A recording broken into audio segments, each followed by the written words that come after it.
Good morning, everybody, and welcome back to Law and Crime. I'm Jesse Weber, joined here on set by trial attorney Bob Hilla. We're breaking down the biggest live trials and legal stories in the news today. A lot of things to cover. A lot of people are waiting for these big trials. Let's talk about it right now. All right, before we get into her day, Bob, let's break down the real big issue here. I want to start off right at the bat, okay? The idea that a mistake of fact can be a defense. The idea that she thought it was her apartment and thought there was an intruder, can that be a legitimate defense? And the reason I ask you this is because what she's charged with murder in Texas, is pretty broad. You have to intentionally or knowingly cause the death of another person. She knew she was opening fire on somebody. She knew that she was going to be killing somebody. It's not as if she was firing at a mannequin, thinking that it was an inanimate object and it turned out to be a real person. She knew that. So what is the mistake here? How does that even work?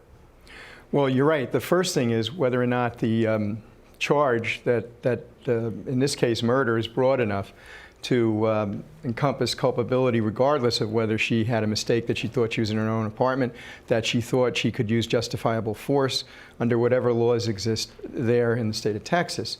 And reasonableness is really the issue here the jury's going to have to wrestle with. Is that reasonableness with respect to this mistake eliminate one of the elements the state has to prove for that murder charge? Now, that doesn't mean she's off the hook. It could mean that she would go down to a lesser included offense like manslaughter, which is what they originally charged her. They originally charged her with. Let me just see if I understand this correctly. If he really was an intruder and that was her apartment and the same things happened, she opened fire, would she be found not guilty? Would charges even been brought?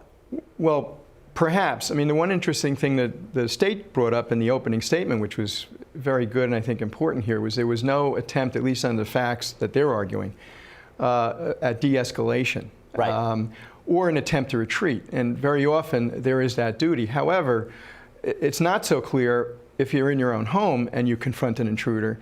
And remember, if she reasonably believed she was in her own home here, then those are circumstances the jury's going to look at in weighing that murder charge. Right, because in Texas you can defend yourself in your own home. Castle doctrine.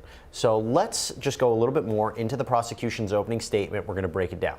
Bob, I'm going to say right now, I think the whole case may rest on that floor mat. Because what the prosecution said is, all right, one of these things alone, pretty reasonable. You know, she parked in a different spot. Maybe she went to the wrong floor. The floor setups are the same. But taken together, everything is not reasonable. But couldn't you say that floor mat holds the whole case right there? She didn't have a floor mat. He did. How could she not know that was her apartment? Well, I think that floor mat, along with the other facts that the prosecutor's talking about in the opening statement, because remember, it's not what she believed, but whether that belief was reasonable. So what he's hitting home here in his opening is that the facts and the evidence are going to show you, ladies and gentlemen, it was not reasonable for her to believe that she was in her own home. Yeah, a lot of the prosecution talked about was she distracted at that moment, but I got to tell you, another big part of this, and tell me if you caught the same thing, was she too tired at the end of the day? And I'll explain this. Because there was a whole big discussion. Was she going to go then fool around with Martin Rivera, her partner? That was the whole thing. Now, on one hand, the defense was saying they were flirting. They hadn't been together in a long time. Her intention was to go home and go to sleep. But were you getting the prosecution was saying, no, she had enough energy to do extracurricular activities. You know, she wasn't just going home to go to bed.